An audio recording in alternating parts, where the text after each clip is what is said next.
They call me religious bigot when I ask questions, Peter Obi announced to the News Info. Peter Obi, former presidential candidate of the Labour Party, has declared the 10th collapse of the national grid. Peter Obi said it was regrettable that every time he asked important questions about the suffering of Nigerians caused by leadership inefficiency, he was tagged tribal and religious bigot. In a statement on Wednesday, Obi stated that he would not shy away from stating the truth as it concerns the country.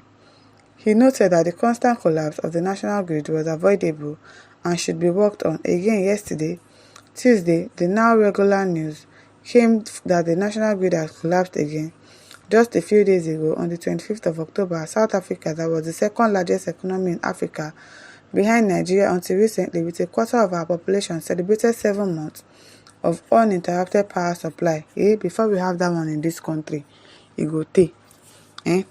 To even celebrate 1 week of uninterrupted power supply, it will be hard in this country.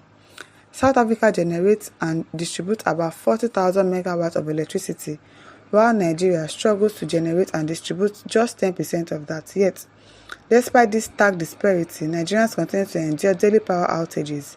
Obi recalled. The Labour Party chieftain continued, and when I asked the question, is there any tribe in Nigeria that enjoys uninterrupted power supply? Like South Africa, I am labelled a tribal bigot. When I ask if any religion enjoys special privileges in this crisis, I am called a religious bigot.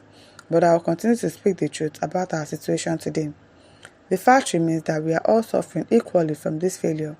The solution lies not in tribal or religious affiliations, but in visionary leadership and a shared commitment to progress. The governor of Anambra State advised Nigerians to set aside primordial sentiments and elect leaders who are capable of solving the country's governance problem. We must set aside this primordial sentiment and elect leaders who are competent, capable, and have the vision to transform our nation from a consumer-driven economy to a productive one by investing our meager resources in critical areas of development like health and education, lifting our people out of poverty and ensuring increased electricity production and distribution, he added. Chief Capital says, so you are the owner of Sahara Media. Since you have been accusing Peter Obi of being corrupt, why can't you use your media platform to expose Peter Obi's corrupt practices? What is your job as a media owner? Expose him if you have case against him, or forever shut up and stop the jealousy. Everybody is the devil for you. Only you is an angel we don't know. Instead of you to focus on your campaign, for we to see that you really love Nigerians and feel their pains, you are here blabbing in shame. Benson Uji says there was one government that kept using the phrase "plans are in the pipeline" for the Ijaw youth. It reached a point Ijaw youth got tired of the plans not coming out of the pipeline. They started breaking the pipes. Since the national grid keeps collapsing, they should beg Julius Berger to go and cast pillars to support the national grid from collapsing. How about Danala? I'm telling you. But I think it was some people that went to destroy that grid. It's not as if the grid just keeps collapsing. People are destroying it. Northern youths are the ones destroying the grid. The reason why, I don't know. Noah Akwe says, these blind supporters of a clueless, inefficient, leaderless and unplanned grabbing and running away with power without proper structures in place. This is the result. Sabo Alabi says, in continuation, the then military administration say no, that the government should not spend money for power production again, since they were also producing and selling. Remember, it led to NEPA workers' strike, which led to the 11 jailed NEPA union, because they were initially sent to treason before the Kano High Court gave them 10 years each. So where the head is off, it will be too late to cry. What was gone has gone. Biola Adisa says, yes, Daddy Originator, are you not a religious bigot?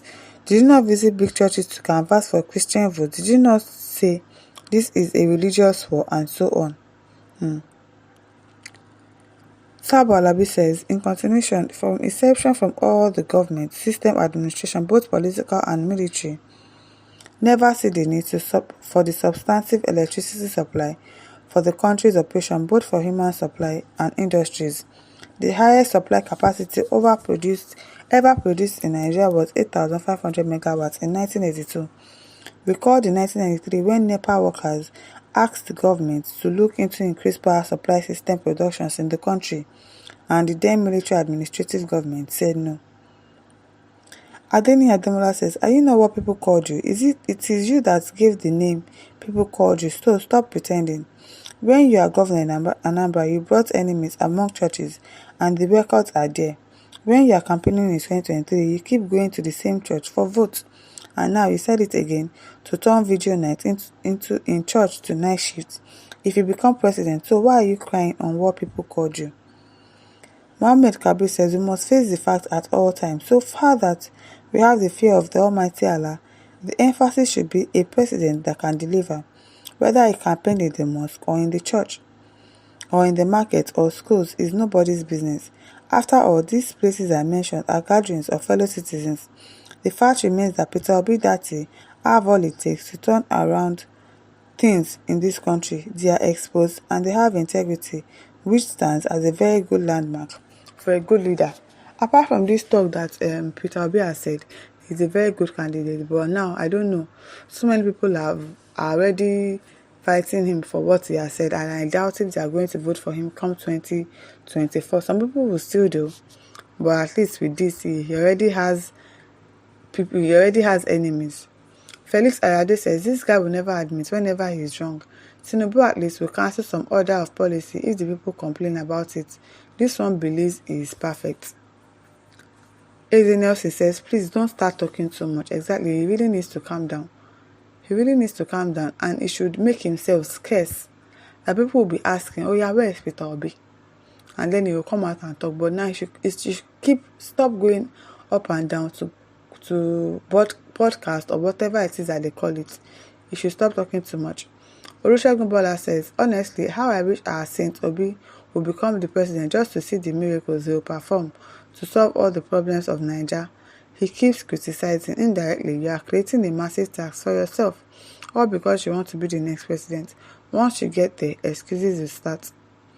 Ugochukwu replied, says it is better Obi becomes the president of Nigeria so that the relay race APC is running and its attendance vices will stop. Abi, because like APC wants to take over all the states in this country, and that is what a recipe for disaster. Jonathan CN says, Peter, let the suffer be. So long as you are Peter the Igbo, nothing from you can be seen as objective. Modi Godwin says, forward ever, sir, the retrogressive forces of corruption, religious bigotry, and tribalism are downward bound. Incoming American President Donald Trump is on mission about these people. Somebody Michael says, the collapse of the national grid is so shameful and shameful for any government. It is like we never understand what is called electricity. Before we get electricity right in this country, before we get to the stage of South Africa celebrating 7 months of uninterrupted power supply, we still have a long way to go. A really, really long way to go. My listeners, over to you. Leave your thoughts in the comment section. Don't forget to like, to share, and subscribe. Thank you for listening. See you some other time. Bye.